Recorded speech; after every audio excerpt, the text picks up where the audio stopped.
Hi, I'm Howard Tullman, and I'm here with Idonije. I'm going to call him Izzy throughout this presentation. And we're at Impact House. And one of the things we wanted to do was to share with you exactly what goes on at Impact House. First, I want to thank Izzy for making the facility, which is an amazing place, about 40,000 square feet of space available to Twin, which was the perfect home for sort of our physical virtual activity. And I want to present to Izzy one of our coins as well, one of our twin coins. These are challenge coins, and each year we create one. If you want to get a better view of this, take a look on the website. So Izzy, there's your coin. Thank you. And I'm probably not going to do the traditional commander-in-chief handoff of the coin. But we're here, and what's so amazing about Impact House is how consistent it is with what we're trying to accomplish with respect to Twin as well. The exchange of views, sharing, and trying to get organized for impact and how to really make a difference and to share best practices and everything else. So I'm going to talk to Izzy for a while, and we're going to talk about Impact House to begin with, but also he's a massively successful athlete, now involved in health and wellness, an entrepreneur with a bunch of really interesting businesses as well. And so it's a little bit of everything. But Izzy, thanks for being here. And he just came from working out, and he looks way more presentable than I do. But I just mastered how do you work a belt. So I think a belt and also a shirt with a collar was a substantial commitment for me. He looks like $1 million. Anyway, welcome. Thank you for having me. It's an honor and a privilege just to be here, to be a part of this community. You know, I really think community is one of the strongest things that any of us can build, right? And you know, the vision of Impact House was to do just that, to bring people together. You talk about mind share, connecting on ideas, on values, work, and you know, to have this great organization here, to have you here, and to be able to discuss and talk is what Impact House, the foundation that was built on.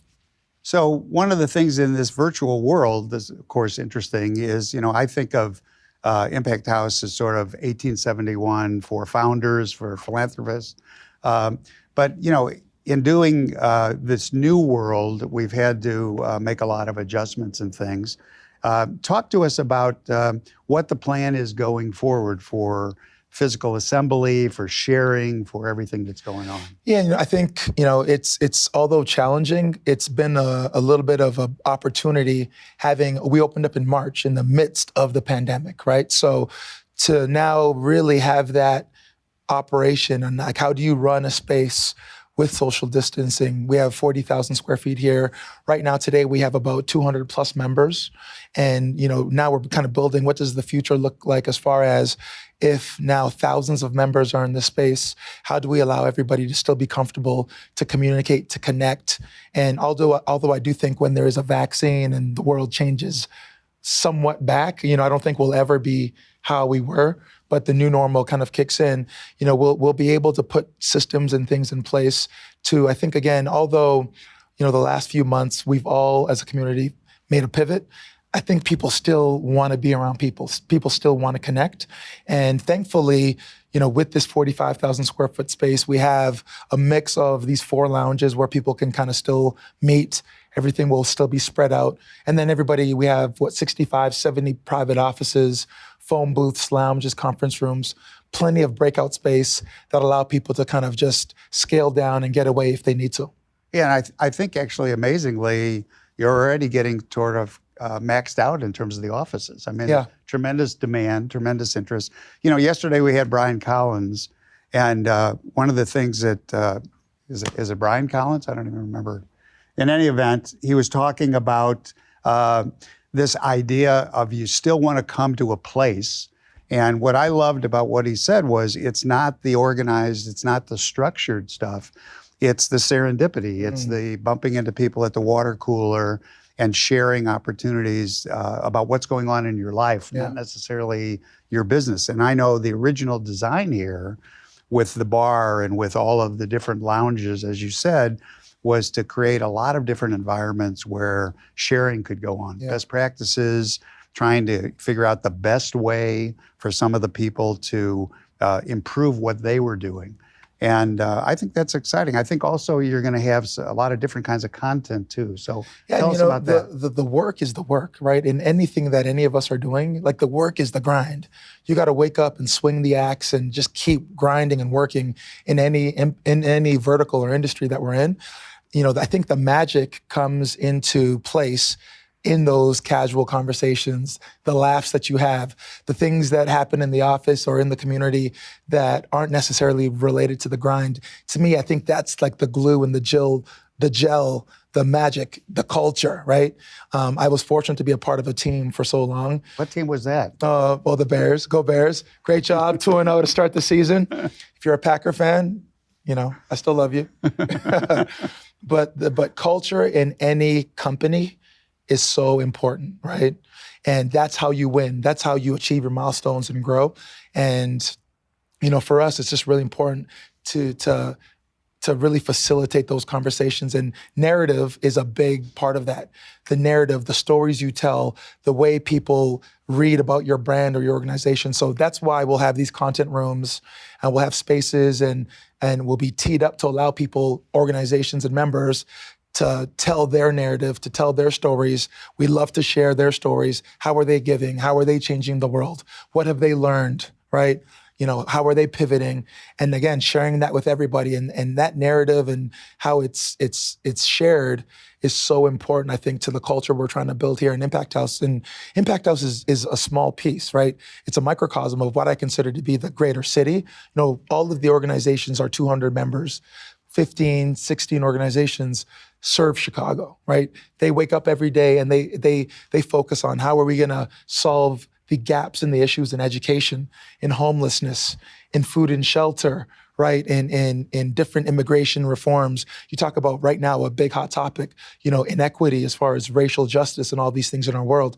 There's groups in this building that every day swing the axe to solve those issues. We want to tell those stories, share those stories, and more importantly, we want to take action so there's solutions that can make our city better. And I know you've heard the adage, a chain is only as strong as its weakest link, right?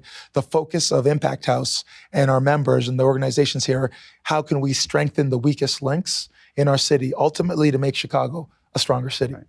Well, one of the hearts of Twin is really narrative. And it's telling these amazing stories, and some are inspirational, some are educational. But, particularly in terms of this new virtual Twin, what's been important is some of the additions have been how do we connect the stories and the needs of the different Twin members with people in the network who can help make action possible.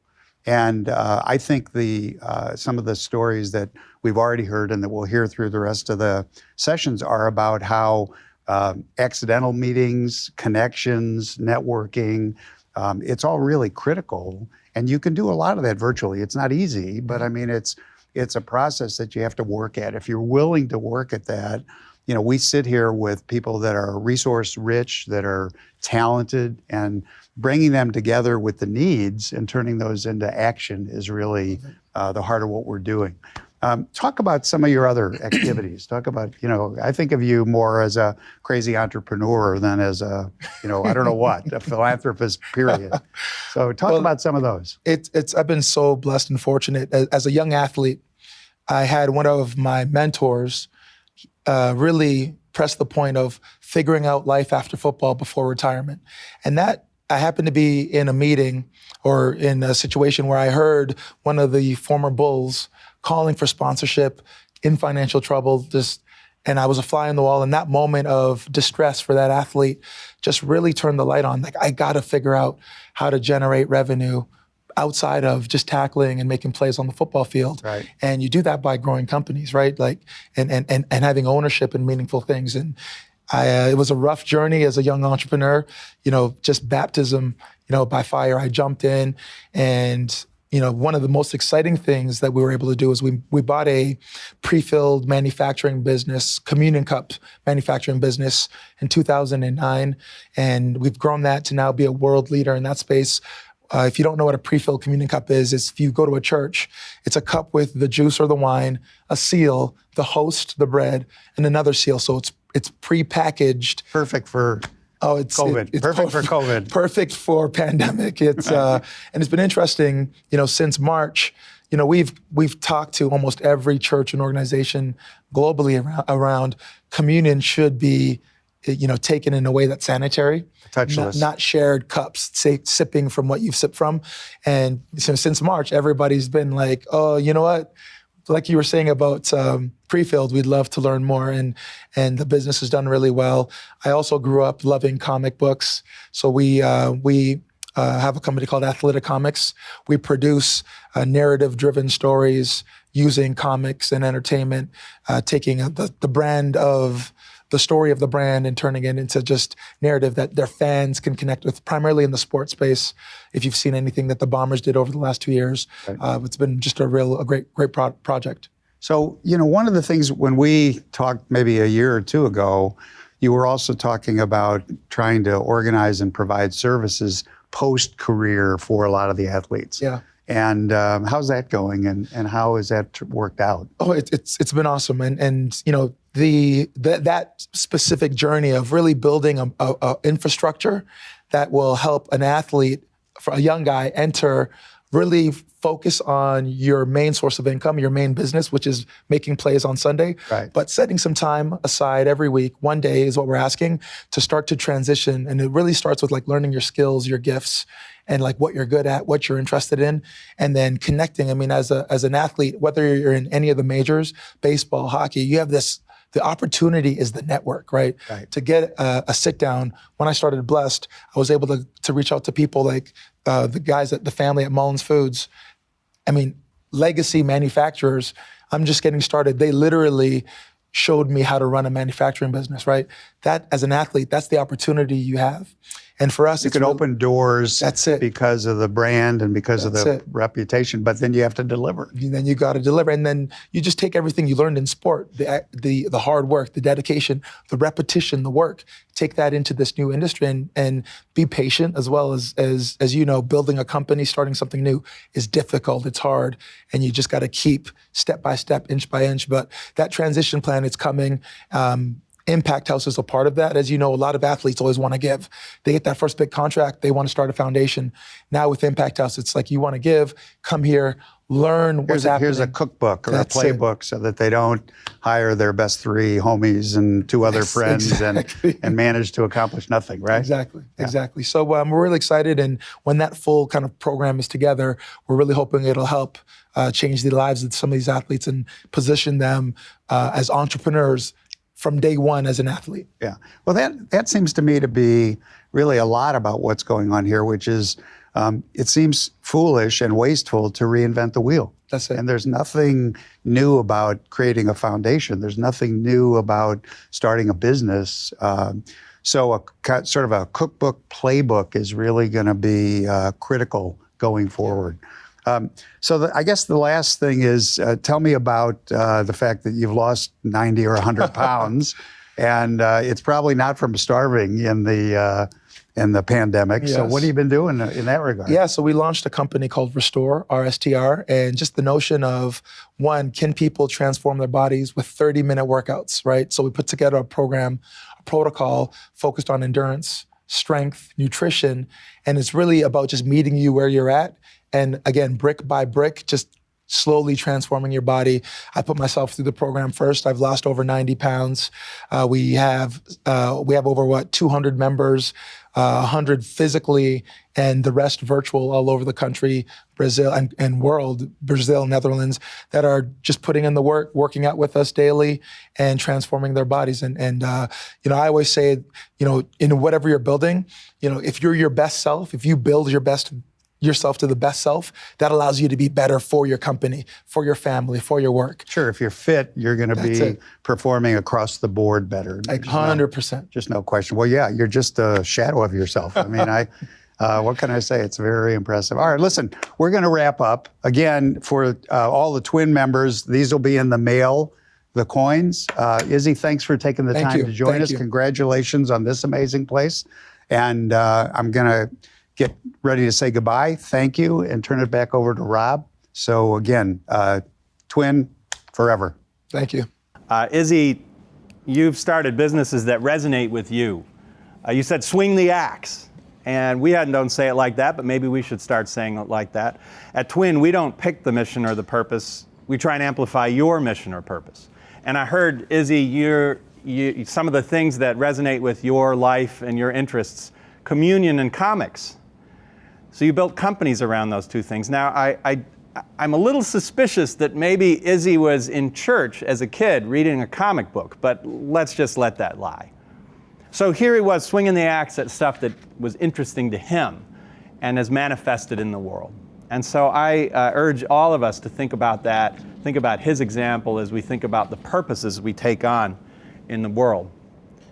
One of the things I've noted about purpose over the years is something that's of great interest to me, is that it seems to me that the best purposes are both selfish and selfless.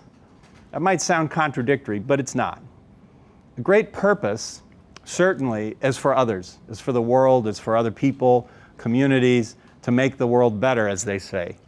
But for that to not just be a platitude or a nice thing to say, I tend to believe that we as individuals, as human beings, as organizations, need to feel the purpose, need to believe the purpose, need to live the purpose. And the only way you can live the purpose is if there's a selfish aspect to it. And I mean that in a good way. Selfish in the content that, in the way that you can wake up every day and suffer the slings and arrows. In the way that you can be committed enough to go extra miles in order to make it happen. And so if it's just an idea and a nice to have, you're not going to be able to endure. So I think purpose ultimately needs to be selfish and selfless. And I certainly heard that in Howard and Izzy's conversation. A great thanks to both of them.